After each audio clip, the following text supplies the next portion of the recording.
تو کہتے ہیں آپ کو حضرت شراب پر بولنا ہے، آپ کو نماز پر بولنا ہے، آپ کو حقوق والدین پر بولنا ہے، آپ کو جہیز پر بولنا ہے، آپ کو سود پر بولنا ہے، ہمارے یہاں لڑکیاں بھاگ رہی ہیں آپ کو اس پر بولنا ہے، آپ کو پردے پر بولنا ہے، ہمارے یہاں طلاق بہت ہو رہا ہے آپ کو میاں بیوی کے حقوق پر بولنا ہے، ہمارے یہاں لوگ علماء کا احترام نہیں کرتے آپ کو علماء پر بولنا ہے۔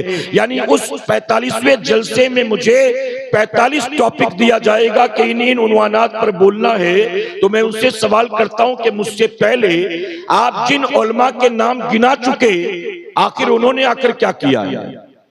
سارا کچھ 45 سال کا مجھے ہی بولنا ہے، تو پھر ان لوگوں نے کیا کیا اب تک آپ بتائیے۔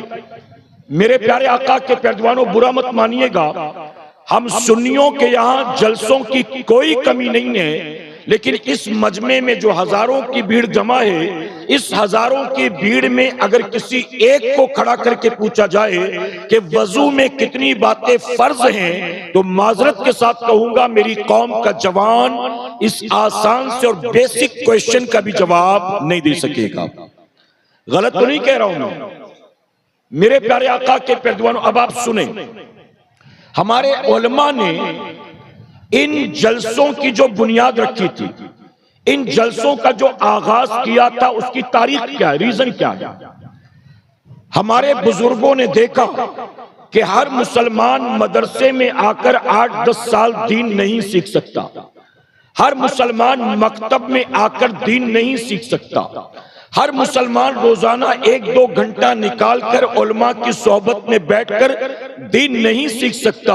جب ہمارے علماء نے دیکھا کہ دین سیکھنے کے لیے آج کے بھاگ دوڑ کے ماحول میں عام مسلمان مکتب اور مدرسے میں یا علماء کی صحبت میں آ کر دین سیکھنے کے لیے وقت نہیں نکال سکتا، تو ہمارے علماء نے طے کیا کہ یہ ہمارے پاس نہیں آ سکتے، ہم ان کے پاس جائیں گے، ہم کھیت کھلیانوں میں محفل سجائیں گے، ہم چوک چوراہوں پر محفل سجائیں گے، ہم گلی محلوں میں محفل سجائیں گے، ہم کبھی 11ویں کے نام پر ان کو جمع کریں گے، ہم کبھی میلاد کے نام پر ان کو جمع کریں گے، ہم کبھی چھٹی کے نام پر ان کو جمع کریں گے، ہم کبھی کربلا کے نام پر ان کو جمع کریں گے، ہم کبھی غوث پاک کے نام پر ان کو جمع کریں گے، اور ہم ان کو اس طرح سے سال بھر وقتاً فوقتاً جمع کریں گے۔ یہ ہمارے پاس دین سیکھنے نہیں آ سکتے، ہم ان کو جلسوں میں جمع کر کے جلسوں کے ذریعے دین سکھانے کی کوشش کریں گے۔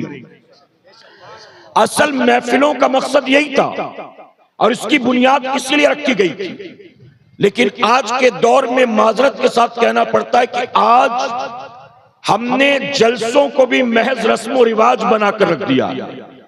یہ جلسہ صرف رسم و رواج ہے، ہمارے دادا کرتے تھے، اس کے بعد ابا کرتے رہے، اس کے بعد چاچا کرتے رہے، اب 18 سال سے ہم لوگ نوجوان گاؤں کے مل کے کر رہے ہیں۔ بس باپ دادا نے جو رسمیں شروع کی تھی ہم اسی کو کنٹینیو کر رہے ہیں۔ میں بہت تلخ انداز میں معذرت کے ساتھ کہنا چاہوں گا، ہمیں جو کمیٹی والے بلاتے ہیں جلسوں میں تقریر کرنے کے لیے، اور جن جلسوں میں قوم کے لاکھوں روپے خرچ کر دیے جاتے ہیں، ہم نے خود اپنی آنکھوں سے دیکھا نہ کمیٹی والوں کے سر پر ٹوپی ہوتی ہے، نہ کمیٹی والوں کے چہرے پر داڑھی ہوتی ہے، بلکہ ایک تلخ جملہ اور آپ سن لیں، اس وقت یہاں منبر پر علماء موجود ہیں، لیکن ہم نے دیکھا جب مجھ جیسا کوئی مہمان باہر سے آئے، سید امین القادری صاحب جیسا مہمان کوئی باہر سے آئے، تو باہر سے آنے والے مہمان کی شال پوشی، گل پوشی اور استقبال کے لیے اتنے علماء موجود ہیں، کسی عالم کو نہیں بلایا جاتا، ایک داڑھی منڈے لکھپتی کو بلایا جاتا ہے علماء کی گل پوشی کرنے کے لیے۔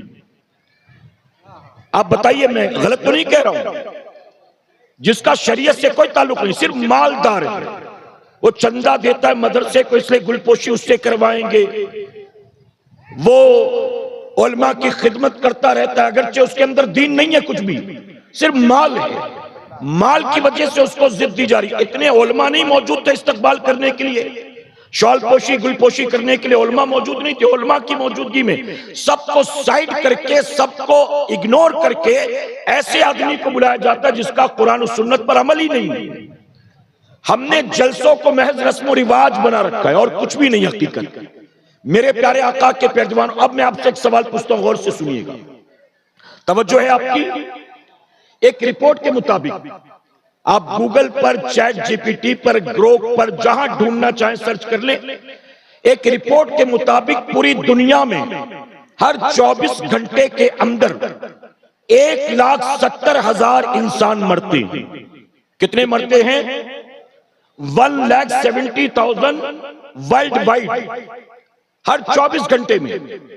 اب آپ مجھے بتائیں دل پر ہاتھ رکھ کر، ہر 24 گھنٹے میں جب پوری دنیا میں 1,70,000 انسان روزانہ مر رہے ہیں، ایسے میں ہم کل رات زندہ تھے، آج بھی زندہ ہیں. کیا ہمارا اپنا کوئی کمال ہے؟ جی، کل رات سانسیں چل رہی تھی، آج بھی چل رہی ہیں. کل دل دھڑک رہا تھا، آج بھی دھڑک رہا ہے.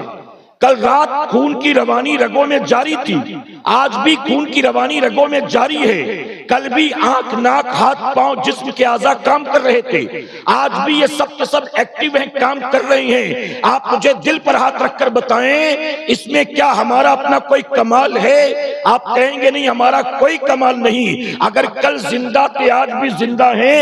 کل سانسیں چل رہی تھی، آج بھی چل رہی ہیں. کل دل دھڑک رہا تھا، آج بھی دھڑک رہا ہے. تو ماننا پڑے گا مسلمانوں، اپنا کوئی کمال نہیں ہے بلکہ صرف اللہ کا کرم ہے.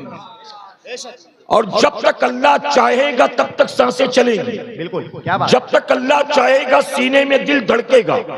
جب تک اللہ چاہے گا خون کی روانی جاری رہے گی. اور کب تک اللہ چاہے گا یہ بھی تیرا میرا فیصلہ نہیں، یہ بھی میرے مولا کا فیصلہ ہے.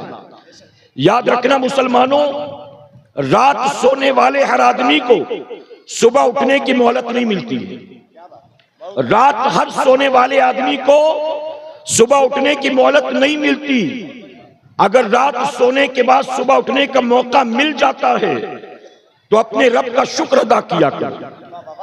اٹھتے، بیٹھتے، چلتے، پھرتے، سوتے، جاگتے، کھاتے، پیتے، اپنے رب کا شکر ادا کرو. جتنا ہو سکے رب کا شکر ادا کرو.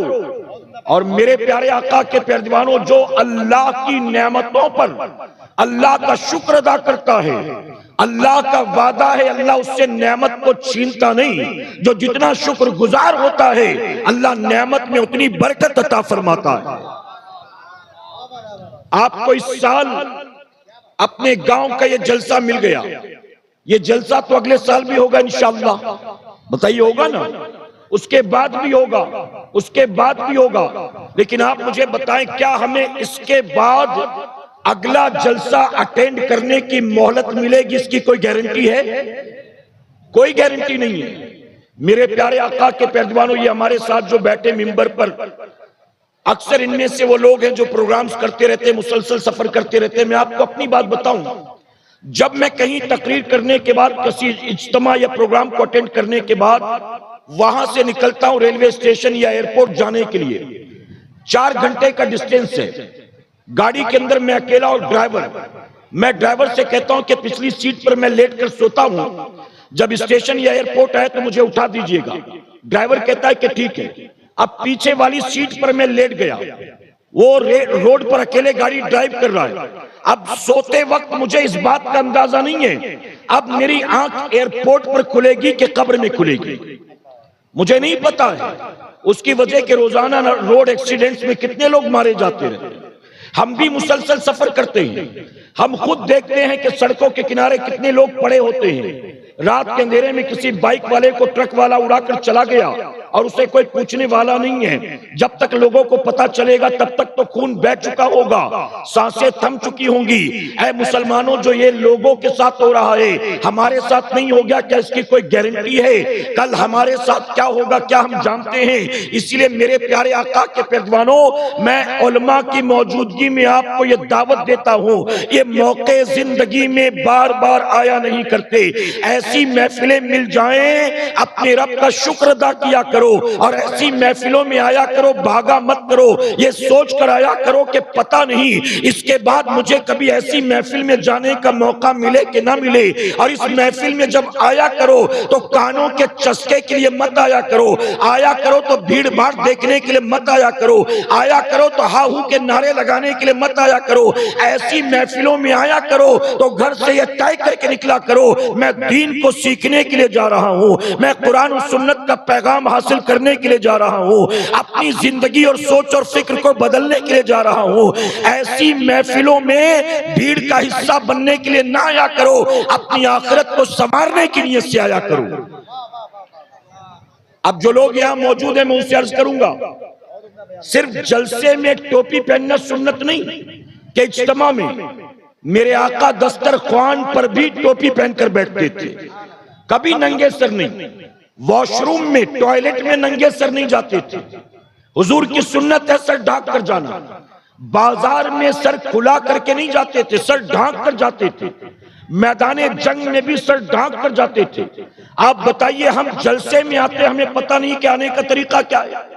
میرے پیارے آقا کے پیروانوں، یہ کسی دنیا دار کی محفل نہیں ہے، یہ ساری کائنات کے مالک و مختار کی محفل ہے، اور اس محفل کے بارے میں ہم سنیوں کا عقیدہ ہے، توجہ ہے آپ کی، اس محفل کے بارے میں ہم سنیوں کا عقیدہ ہے جہاں ذکر رسالت معاب ہوتا ہے، جہاں ذکر رسالت معاب ہوتا ہے وہاں پہ سانس بھی لینا ثواب ہوتا ہے، وہاں پہ سانس بھی لینا ثواب ہوتا ہے۔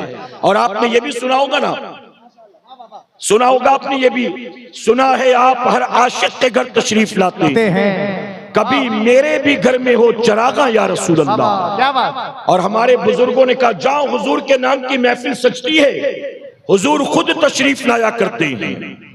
اگر ہمارا یہ ماننا ہے کہ ایسی محفلوں میں رسول اللہ خود آتے ہیں تو میرے پیارے آقا کے پیروانوں ذرا ہم بھی تو ایسی محفل میں مؤدب بن کر آیا کریں، ایسی محفل میں اللہ توفیق دے تو باوضو آؤ، اللہ توفیق دے تو حضور کی سنت والے لباس پہن کر آؤ، اللہ توفیق دے امامہ نہیں ہے تو کم سے کم ٹوپی پہن کر آؤ۔ لیکن ایسی محفل میں جو جتنا مؤدب ہوتا ہے اللہ اسے اتنا زیادہ انعام عطا فرماتا ہے۔